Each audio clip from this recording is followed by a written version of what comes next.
पाकिस्तान ने 30 से 40% डिस्काउंट पर रूस से मांगा तेल। दोस्तों, यूक्रेन युद्ध शुरू होने के बाद से ही रूस भारत को डिस्काउंट पर कच्चा तेल बेच रहा है और यही वजह है कि जो रूस फरवरी महीने से पहले भारत को तेल बेचने के मामले में टॉप 10 में भी नहीं था, वो अब नंबर 1 पर पहुंच गया है। रूस से डिस्काउंट पर तेल खरीदने की वजह से भारत को घरेलू तेल की कीमतों को संतुलित रखने में काफी मदद मिली है। वहीं पड़ोसी देश पाकिस्तान में भी रूसी तेल खरीदने को लेकर काफी लंबे अरसे से राजनीति तेज हो रही है और पाकिस्तान लगातार इन कोशिश में लगा था कि उसे भी रूस भारत की तरह डिस्काउंट पर तेल दे, लेकिन रूस ने पाकिस्तान को ठेंगा दिया है।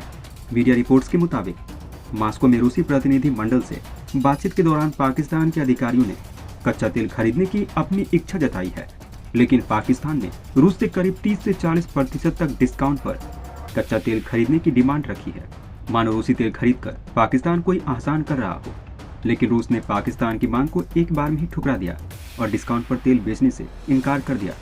रिपोर्ट के मुताबिक रूस ने कहा वो पाकिस्तान को तेल नहीं दे सकता क्योंकि अभी रूसी तेल का वॉल्यूम फुल है। पाकिस्तानी अखबार के अनुसार प्रतिनिधिमंडल में पाकिस्तान के पेट्रोलियम राज्य मंत्री सचिव पेट्रोलियम कैप्टन मोहम्मद महमूद, संयुक्त सचिव और मास्को में पाकिस्तानी दूतावास के अधिकारी शामिल थे।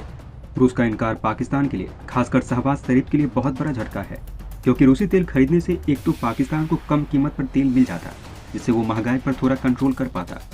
वहीं शहबाज शरीफ की सरकार रूसी तेल खरीदकर इसे अपनी बड़ी डिप्लोमेटिक जीत बता सकती थी, क्योंकि उसे अमेरिका से इसकी इजाजत मिल गई थी।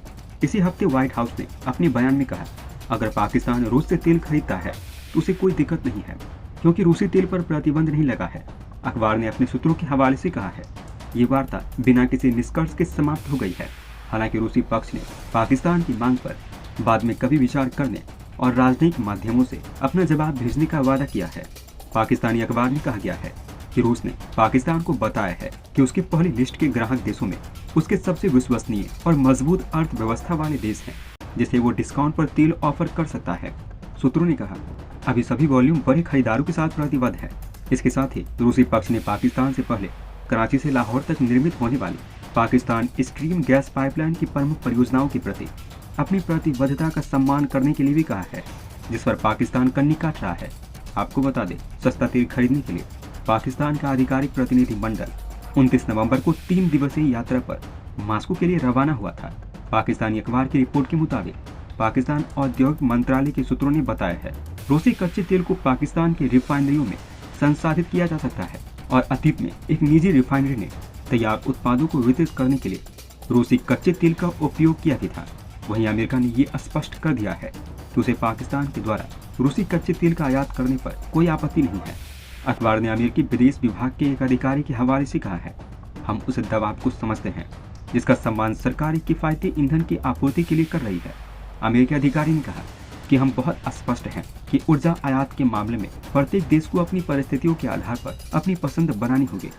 दोस्तों, खैरसॉन से जब रूस ने पीछे कदम खींचा तो पूरी दुनिया में ये हल्ला हो गया कि रूस की जंग में हार हुई है। लेकिन रूसी राष्ट्रपति व्लादिमीर पुतिन जब भी कोई फैसला लेते हैं तो इसके पीछे कोई बड़ा कारण जरूर होता है। और सबसे बड़ी बात यह है कि उन्होंने जब भी लड़ाई की रणनीति बदली है तब तब यूक्रेन को भारी तबाही का सामना करना पड़ा है। खैरसॉन से पीछे हटना रूस की बहुत बड़ी चाल थी। रूस ने चक्रव्यूह तैयार किया जिसमें यूक्रेन बड़ी आसानी से फंस भी गया। रूस के पीछे हटते ही यूक्रेन ने खैरसॉन में भारी सैनिकों की तैनाती कर दी। अब रूस खैरसॉन को 3 तरफ से घेर लिए हैं और उनकी निशानी पर यूक्रेन के सैनिक हैं। ऐसे में खैरसॉन के चलते अब जेलेंस्की को बड़ा झटका लगने वाला है। पुतिन ने ऑपरेशन सिनोफ का ब्लूप्रिंट तैयार किया है, जो आने वाले दिनों में यूक्रेन में भारी तबाही का ब्लूप्रिंट है। यूक्रेन में बड़े हमले की तैयारी 1853 में ऑटोमन साम्राज्य और रूस के बीच ब्लैक सी में लड़ी जंग से लिया है। इस जंग को बैटल ऑफ सिनोफ कहा जाता है। इसी के आधार पर पुतिन ने ऑपरेशन सिनोफ का ब्लूप्रिंट बनाया है। खैरसॉन को खाली करना रण क्षेत्र के उस हिस्से को खाली करने की कवायद थी जहां अब सबसे बड़ा अटैक करने का प्लान बनाया गया है। रूस ने ऑपरेशन खैरसॉन टेक बैक शुरू कर दिया है। यूक्रेनी मीडिया की रिपोर्ट है कि रूस कैस्पियन सागर और ब्लैक सी से यूक्रेन पर बड़ा हमला करने वाला है। यूक्रेन के राष्ट्रपति जेलेंस्की ने भी रूस के बड़े मिसाइल हमले की चेतावनी जारी की है। ब्लैक सी में कैलिबर मिसाइल से लैस युद्धपोत तैनात किए जा रहे हैं। खैरसॉन पर हमले के लिए कैस्पियन सागर से रूस के 20 स्ट्रेटेजिक टुपोलेव Tu-95 बॉम्बर उड़ान भरेंगे। रूस ने जो नया प्लान बनाया है उसके तहत अब क्रेमलिन की ओर से खैरसॉन पर 3 तरफ से हमले होंगे। पहला हमला आसमान से Tu-95 बॉम्बर करेगा। साथ ही कैप्सियन और ब्लैक सी से युद्धपोत मिसाइलें दागेंगे। सिर्फ इतना ही नहीं, थल सेना और आर्टिलरी से भी हमला होगा। रूस के थल सेना की तैयारियों की सैटेलाइट तस्वीरें भी आई हैं, जिसमें ईस्टर्न खैरसॉन के मोर्चे पर तैयारी की इन तस्वीरों में रूसी सेना के टैंक रोकने वाले हेजहॉग सबसे आगे दिखाई दे रहे हैं। उसके पीछे रूसी सेना ने बड़े बड़े ट्रेंच बढ़ाए गए हैं।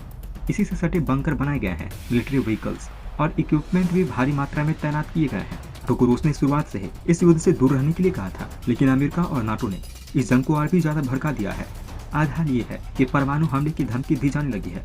अगर परमाणु हमला हुआ तो इसकी जिम्मेदारी भले रूस पर हो, लेकिन इसके पीछे सबसे बड़े कारण अमेरिका और पूरे पश्चिमी देश को होगा। नाटो एक बार फिर से इस जंग को भड़काना शुरू कर दिया है। दरअसल राष्ट्रपति व्लादिमीर पुतिन ने खैरसॉन पर हमले का ये प्लान ब्लैक सी और कैस्पियन सागर से तैयार किया है। ब्लैक और कैस्पियन सी में रूस की बढ़ती ताकत के खिलाफ नाटो ने अपना पैतरा चलने लगा है। नाटो देशों से 28 नवंबर को विदेश मंत्रियों की बैठक बुखारेस्ट में हुई है। यहाँ एक प्रेस कॉन्फ्रेंस में नाटो प्रमुख जेंस स्टोल्टेनबर्ग ने जो कहा, रूस की आक्रामकता के जवाब में नाटो ब्लैक और बाल्टिक सागर में तैनाती बढ़ा रहा है। हमने नए बैटल ग्रुप तैयार किए हैं। इनमें से एक रोमानिया में फ्रांस लीड कर रहा है। कनाडा के फाइटर जेट हमारे आसमान की सुरक्षा कर रहे हैं। अमेरिका की पैट्रियट मिसाइलें हमारा रक्षा मोर्चा मजबूत कर रही है। यानी इस जंग में अब नाटो भी बुरी तरीके से कूद गया है। अगर परमाणु हमला हुआ तो दुनिया रूस को जिम्मेदार ठहराएगी, लेकिन असली खेल तो नाटो रच रहा है।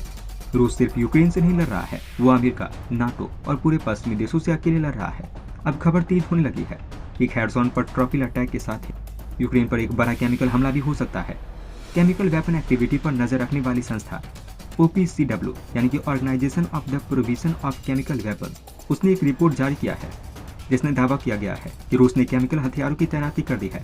अगर ये सच साबित हुआ तो खैरसॉन के साथ ही राजधानी कीव पर भी केमिकल अटैक होगा, और वो भी काफी भयानक। तब यूक्रेन को भारी तबाही का सामना करना पड़ा है। खैरसॉन से पीछे हटना रूस की बहुत बड़ी चाल थी। रूस ने चक्रव्यूह तैयार किया जिसमें यूक्रेन बड़ी आसानी से फंस भी गया। रूस के पीछे हटते ही यूक्रेन ने खैरसॉन में भारी सैनिकों की तैनाती कर दी। अब रूस खैरसॉन को 3 तरफ से घेर लिए हैं और उनके निशाने पर यूक्रेन के सैनिक हैं। ऐसे में खैरसॉन के चलते अब जेलेंस्की को बड़ा झटका लगने वाला है। पुतिन ने ऑपरेशन सिनोप का ब्लूप्रिंट तैयार किया है, जो आने वाले दिनों में यूक्रेन में भारी तबाही का ब्लूप्रिंट है। यूक्रेन में बड़े हमले की तैयारी 1853 में ऑटोमन साम्राज्य और रूस के बीच ब्लैक सी में लड़ी जंग से लिया है। इस जंग को बैटल ऑफ सिनोप कहा जाता है। इसी के आधार पर पुतिन ने ऑपरेशन सिनोप का ब्लूप्रिंट बनाया है। खैरसॉन को खाली करना रण क्षेत्र के उस हिस्से को खाली करने की कवायद थी जहां अब सबसे बड़ा अटैक करने का प्लान बनाया गया है।